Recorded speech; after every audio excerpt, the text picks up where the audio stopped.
के जो है मैपिंग की जो मशीनें हैं वो अलग हैं। तो इन सब में अब तात्काल तो जैसे हम लोग अपना सीटी स्कैन करते हैं, इस तरह से पौधों का भी सीटी स्कैन करने की मशीन आ गई है। उसमें तो आप एक पूरा पत्ती डाल दीजिए और पत्ती डालने के बाद वो पूरा उसका जो है बता देगा कि इसमें क्या क्या चीजें हैं। उसका तना डाल दीजिए, तने से सारा सब कुछ।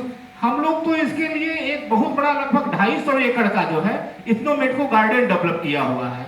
और उस गार्डन में जितनी भी लगभग 117 प्रजाति की जो है वनौषधियां उसमें पैदा होती हैं जो, और उसमें तमाम तरह के जो अपने यहाँ खड़बिड़ैया जिसको कहते हैं, अपने यहाँ जिसको तृणमूल कहा जाता है, साग सब्जी जो खेती आजकल जो है आप जाकर पाली हाउस में करते हैं, उसमें कोई खड़बिड़ैया और कोई खड़पतवार नहीं पैदा होता है। और जब खड़बिड़ैया और खड़पतवार नहीं पैदा होगा तो आदमी का जो मेटाबॉलिज्म है, शरीर क्रिया विज्ञान जो करता है, तो उसके हिसाब से वो सारी चीजें उसके लिए उपयोगी नहीं है। वो माने बाजार में बेचने के लिए और सब कुछ करने के लिए उपयोगी है, लेकिन हमारे शरीर के लिए उपयोगी नहीं है। हमारा जो स्वस्थ संसद है जो है, स्वस्थ संसद के लिए वो उपयोगी नहीं है। जी डॉक्टर साहब, आपका पाली हाउस के खिलाफ जो मामला है किसानों से है जी, जी परिचय पहले आप बता देते।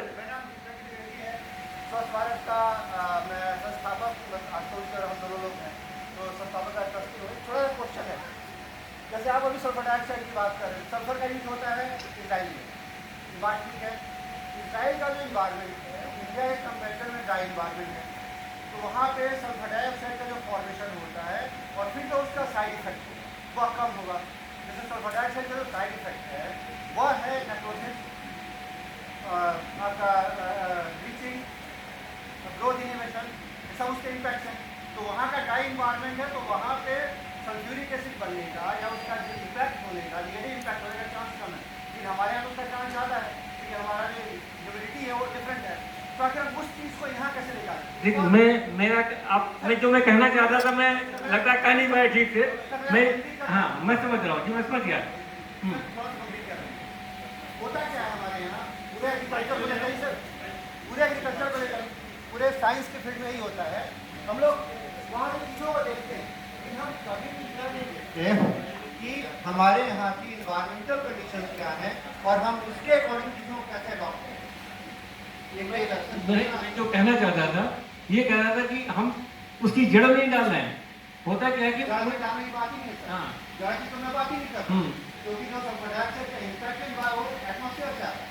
हम तो सल्फर डाल रहे हैं, देखो हम डाल रहे हैं सल्फर, बहुत सल्फर डाइऑक्साइड में कन्वर्ट हो रहा है वहाँ पे। तो सल्फर डाइऑक्साइड में कन्वर्ट होगा तो एटमॉस्फेयर में जाएगा और वो भी लोअर एटमॉस्फेयर में रहेगा, यानी वो सरफेस के पास में रहेगा, तो इसका इम्पैक्ट पत्थर के ऊपर सबसे होगा, इमीडिएट होगा। भारत में वो इमीडिएट ह्यूमिडिटी के कॉन्टेक्ट में आके जो उसका ब्लीचिंग का इम्पैक्ट है, जो उसका ग्रोथ इनिमेशन का इम्पैक्ट है, जो उसका नेक्रोसिस का इम्पैक्ट है, वो बढ़ेगा। उसके लिए हम क्या करें? तो देखिए, हम जब कुछ कॉपी करते हैं, हम जैसे एक और एग्जाम्पल मैं आपको देता हूँ, इससे संबंधित नहीं है बट अच्छा एग्जाम्पल। जैसे भारत में IIT के लोगों को भेजा गया, IIT दिल्ली के लोग क्या पूरी दुनिया पूछी कि भाई दिल्ली में हम ट्रैफिक को कैसे मैनेज करें। इसके घूमते घूमते लोग चले गए कोलंबिया, बोगोटा।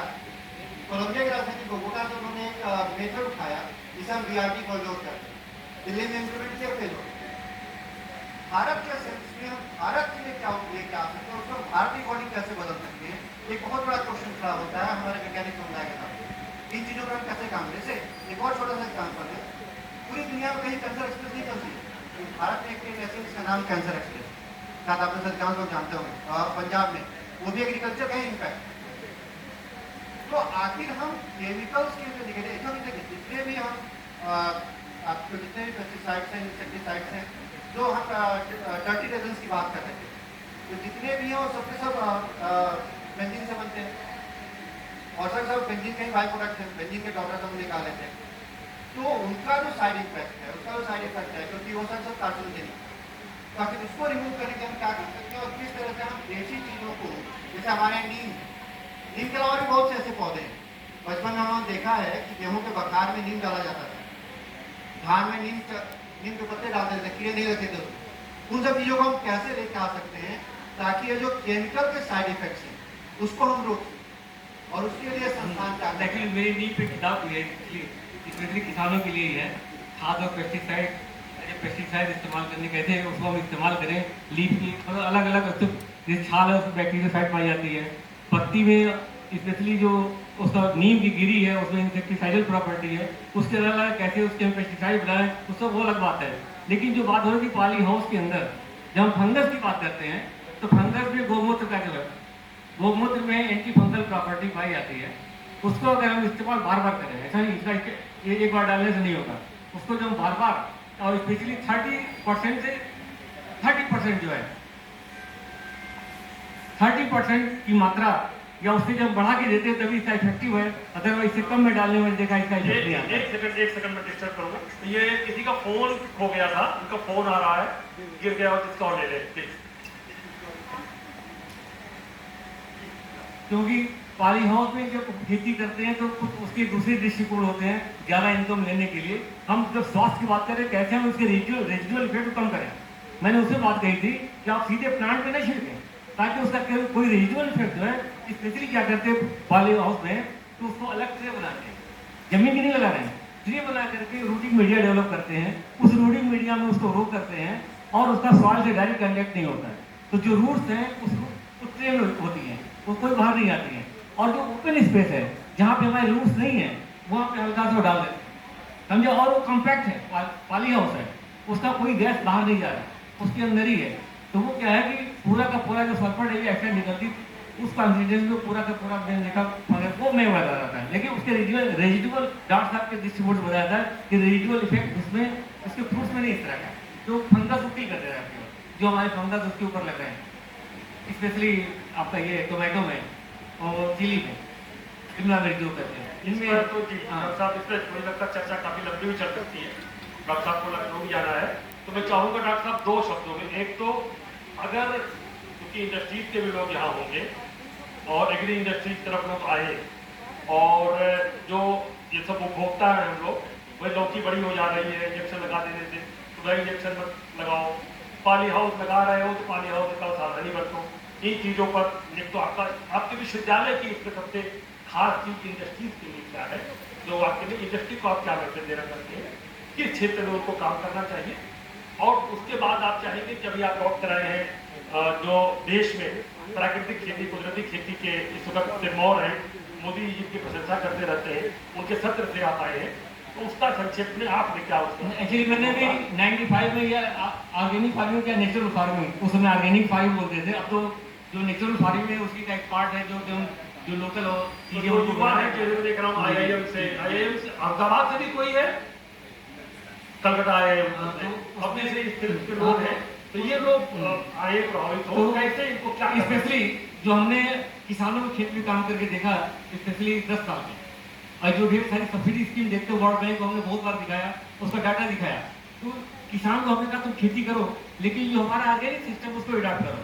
तो जो जैसे बायोडायनेमिक प्रिपरेशन से आपका नेचुरल गोमूत्र से लेके उसको हमने डलवाया, एक जीवामृत से लेकर अमृत पानी ये सब डलवाया था, साथ ही साथ जो बायोडायनेमिक कंपोस्ट है, वर्मी कंपोस्ट है, इन सीटू वर्मी कंपोस्टिंग भी स्टार्ट किया कि खेत में आप वर्मी कंपोस्ट, ताकि जिन खेतों में केचुआ ना हो उनमें भी बढ़ जाए और हमारा जो पोरोसिटी है सॉइल का माइक्रोबियल एक्टिविटी जो सब बढ़ जाए ताकि हमारा उत्पादन बढ़े। तो वो सब मिला जुला के हमने जो टोटल काम करके देखा कि हम बल्क मात्रा में पहले खाद डालें उसमें जमीन में, उसके बाद फोलियर स्प्रे करें, तभी हमारा उत्पादन बढ़ सकता है। कोई कह दे कि हम नेचुरल फार्मिंग का एक केवल स्प्रे कर दिया कि वो जमीन में डाल दिया तो उससे कभी उत्पादन नहीं बढ़ने वाला है। सबसे पहले हमें जमीन को भोजन भी चाहिए, ढेर सारे जो हमारे तत्व तो उसके द्वारा, और साइड बाई साइड जो हमारे फोलियर एप्लीकेशन है, चाहे वो इसका अमृत पानी हो या जीवामृत हो, चाहे वर्मी का वाश हो, इसका भी हम इस्तेमाल करते हैं तो नेचुरली जो है हमारा उत्पादन घटता नहीं है, हमेशा मेंटेन रहता है। और चाहे वो जो बल्क मात्रा में बात करते हैं तो दो तरीके से खाद बनाते हैं, एक एरोबिक मेथड है, दूसरा एनारोबिक मेथड है। ये जितने भी माइक्रोबियल एक्टिविटीज जैसे आपका ये वर्मी कंपोस्टिंग है और ये नेचुरल कंपोस्ट है, ये एरोबिक मेथड है, ये 3 से 4 महीने में आपकी खाद जो है बना सकते हैं। लेकिन एनारोबिक मेथड जो गड्ढा खोद कर हम डालते हैं लगभग 8 से 10 महीने काफी दिन लग जाता है। एनारोबिक का एक बहुत अच्छा एग्जांपल है गोबर गैस प्लांट। हाँ गोबर गैस प्लांट बहुत अच्छा हाँ, लेकिन एरोबिक मेथड जब हम करते हैं तो तो वो ज़्यादा मैं देखा हूँ ज़्यादा अच्छा जल्दी जीवाणु की मात्रा उसमें ज़्यादा होती है। हमने ढेर सारे माइक्रोबियल टेस्ट भी कराए हर तरीके की बना करके, तो ओवरऑल माइक्रोब की संख्या उसको ज़्यादा मिली। और जो किसान बार बार डालता रहा, जब मैंने उसको देखा कि उत्पादन के साथ साथ हमारी सॉइल कितना बढ़ रहा है, तो उसको एक ऊर्जा मिली। और वर्ल्ड बैंक की टीम जब भी आती थी सबसे पहले मेरी यही स्लाइड देखती थी कि डॉक्टर साहब आपकी बार गए तो अब क्या मिला। तो जब देखा उन्होंने ग्रेजुअली कितना तेज इम्पैक्ट मतलब कितना बढ़ रहा है, तो बहुत ही उनको भी एनर्जी मिली। कहा कि भाई और इसके लिए सब्सिडी कोई नहीं थी, बिना पैसे काम किसानों से करवाया, और जो 30,000 पर हेक्टेयर हम सब्सिडी दे रहे थे उसकी तुलना में किसान इस पर ज़्यादा काम करने लगे। ये केवल मोटिवेट करके, और जब मोटिवेशन होगा तभी वो करता है। और स्पेशली जो हमारे सब्जी उत्पादक वाले गाँव हैं वो ज़्यादा पकड़े, जो एसेंटिंग लैंड कभी इसको अडॉप्ट नहीं करते, जो